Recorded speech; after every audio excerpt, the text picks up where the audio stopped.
শিলিগুড়িতেও পথে trade union, কৃষক ও বস্তি সংগঠন যানজটে দুর্ভোগ, শ্রমকোড বাতিল, শ্রমিকদের অধিকার ও সামাজিক সুরক্ষা নিশ্চিত করা সহ একাধিক দাবিতে সোমবার রাজ্যের বিভিন্ন প্রান্তের পাশাপাশি শিলিগুড়িতেও আইন অমান্য কর্মসূচি পালন করল সর্বভারতীয় কেন্দ্রীয় ট্রেড ইউনিয়ন সমূহ, কৃষক সংগঠন ও বস্তি উন্নয়ন কমিটি।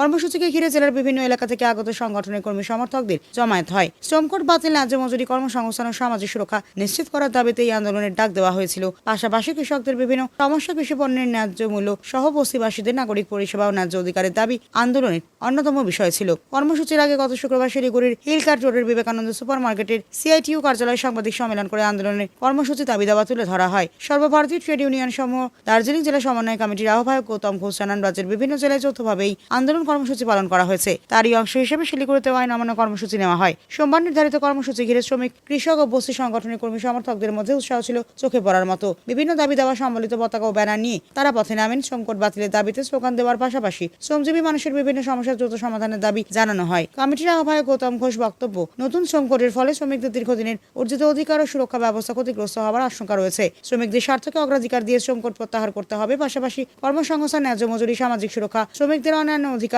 নিশ্চিত করার দাবি জানানো হয়। কৃষকদের কৃষি পণ্যের ন্যায্য মূল্য, কৃষি সংক্রান্ত বিভিন্ন সমস্যা সহ বস্তিবাসীদের জীবনযাপন ও নাগরিক পরিষেবা সংক্রান্ত দাবি এদিনের কর্মসূচিতে গুরুত্ব পায়। সংগঠনগুলির দাবি, শ্রমিক, কৃষক ও সাধারণ মানুষের স্বার্থে কেন্দ্র ও রাজ্য সরকারকে দ্রুত কার্যকর পদক্ষেপ করতে হবে। এদিকে শিলিগুড়ির হিলকার্ট রোডে ব্যস্ত এলাকায় বিক্ষোভ, আইন অমান্য কর্মসূচির জেরে যান চলাচলের প্রভাব পড়ে। কোথাও কোথাও যানজটের সৃষ্টি হয়। যানজটে আটকে পড়া সাধারণ মানুষের একাংশের সঙ্গে বিক্ষোভকারীদের বাদানুবাদের ঘটনা ঘটে। পরে অবশ্য পরিস্থিতি স্বাভাবিক হয়। শহরের গুরুত্বপূর্ণ রাস্তায় বিক্ষোভের জেরে সাধারণ মানুষের যাতে দীর্ঘক্ষণ সমস্যা না হয় সেদিকে নজর রাখে পুলিশ। আইন অমান্য কর্মসূচিকে কেন্দ্র করে কোনো অপ্রীতিকর পরিস্থিতি তৈরি যাতে না হয় তার জন্য শিলিগুড়ি মহকুমা শাসক দপ্তর চত্বরে পুলিশ মোতায়েন করা হয়। আন্দোলনকারীদের পক্ষ থেকে আরো জানানো হয়, দাবি পূরণ না হলে আগামী দিনে আরো বৃহত্তর আন্দোলনের পথে হাঁটা হবে। শ্রমিক, কৃষক, বস্তিবাসীদের বিভিন্ন দাবিকে সামনে রেখে যৌথ আন্দোলন আরো জোরদার করার কথা জানিয়েছে সংগঠনগুলি।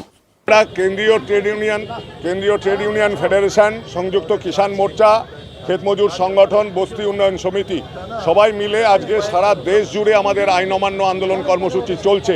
আমাদের 29 তারিখ, গত 29 তারিখে আমাদের কেন্দ্রীয় কনভেনশনের মধ্য দিয়ে তালকোটরা স্টেডিয়ামে 12-13 দফা দাবি আমরা গ্রহণ করেছিলাম। সেই দাবিগুলিতে দুর্বার আন্দোলন এই সময়কালে প্রচার সংগঠিত হয়েছে। আজকে জেলা সদরগুলিতে, এসডিও দপ্তরে, কোথাও বা ডিএমের দপ্তরে লাখো লাখো শ্রমিক, কৃষক, ক্ষেতমজুর, বস্তির মানুষ আজকে সমবেত হয়ে আজকে আইন অমান্যে সামিল হয়েছে। মূলত কেন্দ্রীয় ট্রেড ইউনিয়ন ফেডারেশনের দাবি, সমকোড খুব তাড়াতাড়ি সমকোড বাতিল করতে হবে। 13ই জুলাই পশ্চিমবঙ্গের সরকার, ডবল ইঞ্জিনের সরকার, তারা বিধানসভায় আজকে একটা বিল নিয়ে এসে তারা গেজেট নোটিফিকেশন রাজ্যপালের সই করে জারি করেছে, যার মধ্য দিয়ে শ্রম আইন আজকে ইমপ্লিমেন্ট পাঠে যাচ্ছে। স্প্রেড ওভারের নামে আজকে চুক্তিভিত্তিক কাজ চালু করতে যাচ্ছে চা বাগানগুলিতেও।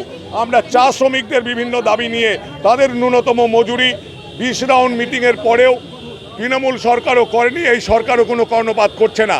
ফ্লোর লেভেল মিনিমাম ওয়েজ 178 টাকা মাত্র। এই সমস্ত দাবি নিয়ে এবং কৃষকের ফসলের ন্যায্য দাম, উপযুক্ত ক্ষতিপূরণের দাবি নিয়ে আমরা আজকে জেল ভরো আন্দোলন করছি। আজকে দার্জিলিং জেলার এত জেল নেই যেখানে আমাদের এই সংখ্যাকে আটকাতে পারে। আমরা এখানে বসে পড়ছি, যতক্ষণ পর্যন্ত তারা আমাদের সদুত্তর না দিবে আমরা উঠব না।